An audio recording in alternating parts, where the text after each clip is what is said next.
217 BC. The place is Raphia, near Gaza. Two nearly identical armies, led by the heirs of Alexander the Great, fight to control the border territories that separate their rival kingdoms. Taking control of one of the armies today is a team of celebrities, made up of two generals... Right, we've repelled this attack. ...and two lieutenants. I've not got many men left now. Using state-of-the-art technology and all their tactical skills, this team will refight this battle and attempt to change the course of history. This is Time Commanders.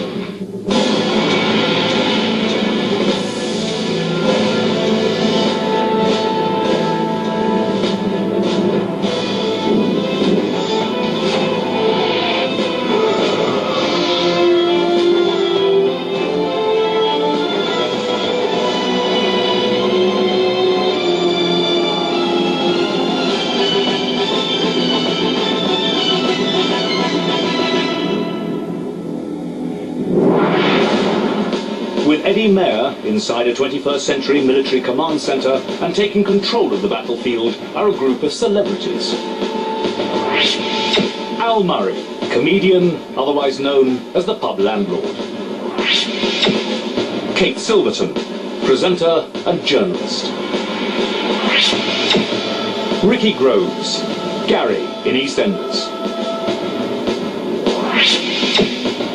Raji James, Ash in EastEnders. I know you're all really keen to do this. Why is that, Al? Well, you know, it's Fate of Nations. It's exciting. It's I'm a lad who grew up playing with action men, so I can't wait.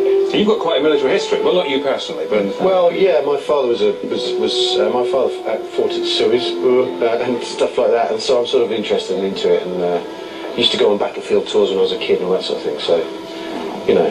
I've never seen a bunch of contestants before the programme so keen to discuss their tactics and so determined to win. And Raji, you're determined to win because your kids won't allow you to lose, is that right? Yeah, I've been given strict orders not to come home unless we win. So.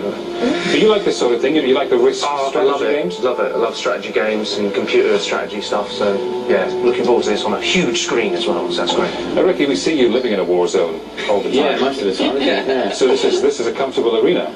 Yes. Yes. What's your interest in this? Do you like this kind of thing? I love the strategy thing, like we already discussed and stuff, and it's interesting. It's historical, and I'm interested in anything historical like that, you know, battles and things. Kate, you've had such an interesting life.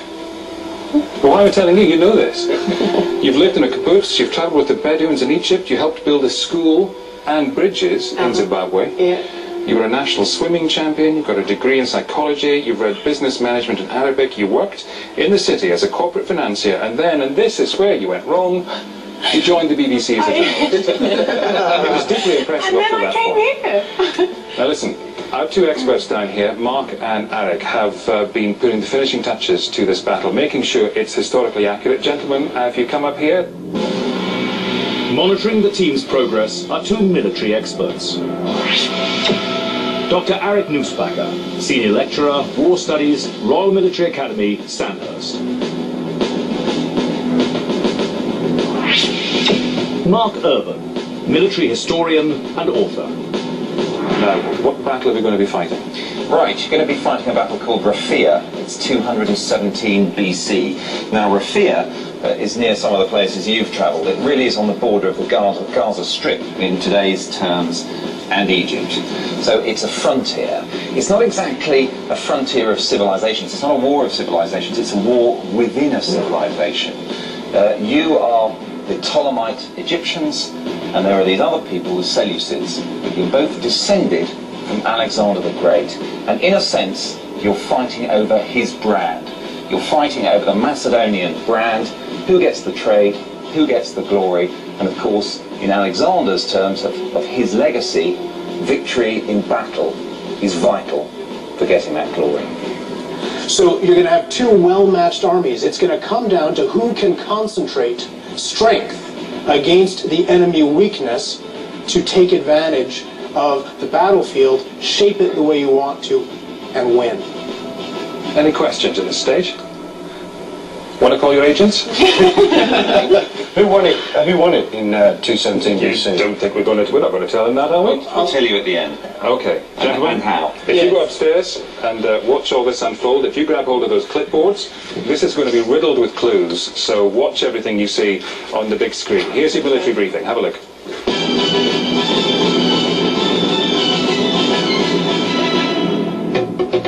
The year is 217 BC. The place is Raphia, south of Gaza.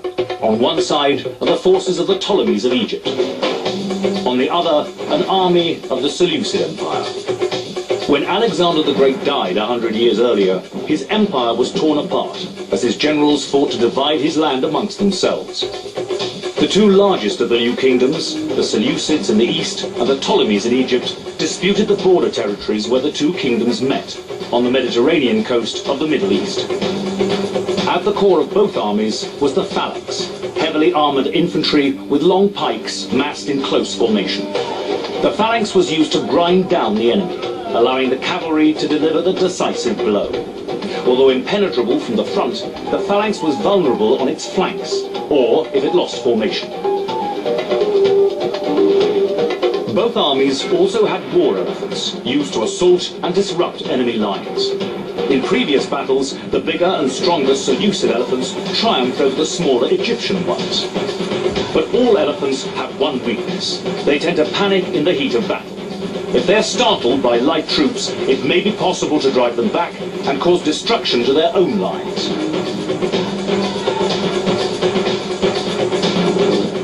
Six years ago, a new Seleucid king was crowned. Antiochus III was ambitious and determined to rebuild the ailing empire he had inherited. He was a confident but inexperienced general. Antiochus assembled an army of over 60,000 troops and war elephants and marched south. The Egyptian King Ptolemy IV responded by marching his own army to meet the Seleucid threat.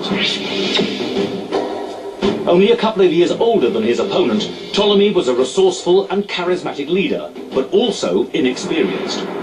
The Egyptian phalanx was supplemented by heavy cavalry, light infantry, and elephants. The two armies have met at Raphia, just south of Gaza. Being equally matched, neither side has an obvious advantage. The commander who can coordinate his various units most effectively will carry the day. As day dawns on the 22nd of June 217 BC, both armies are impatient for battle. For 5 days they have faced each other across the dusty desert plain. The hot summer sun is taking its toll on the heavily armed soldiers, and supplies are running short. If Ptolemy wins, Egypt will retain its hold on the lucrative, disputed territories which lie between the two kingdoms. If the Seleucids win, the ambitious young Antiochus will be one step closer to rebuilding the empire of his glorious ancestors. The stakes are high. Battle is imminent. What did you reckon? It's down to manoeuvre and finding their weak spots. And yeah, the elephants are going to be useful. I think the elephants are going to be quite key as well. If we use them wrongly, then we're in trouble, and if we use them right, then that's going to... Well, what's the right way to use an elephant? disrupt, harass, cause chaos, do a punch with them rather than... And the startling thing's interesting, to startle them if we can find a way of startling them. But it also means we need to deal with their elephants too. I mean, it's all very well deciding what we're going to do with ours. We've got to figure out what they might do with theirs. Well, if we can startle theirs when they run, then we kind of don't have to deal with that. We need to startle them with our light troops. So it's about elephant startling, for sure. Elephant startling.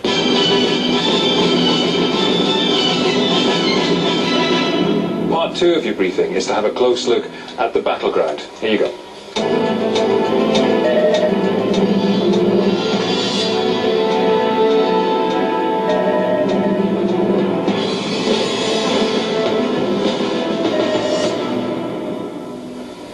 Just get a feel for the whole area. There's high ground that end.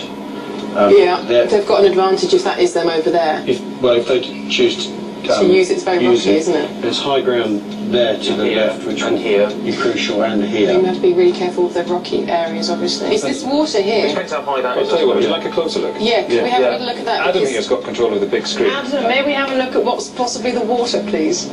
The celebrity's Egyptian army faced their enemy, the Seleucids, across a flat and featureless desert battlefield.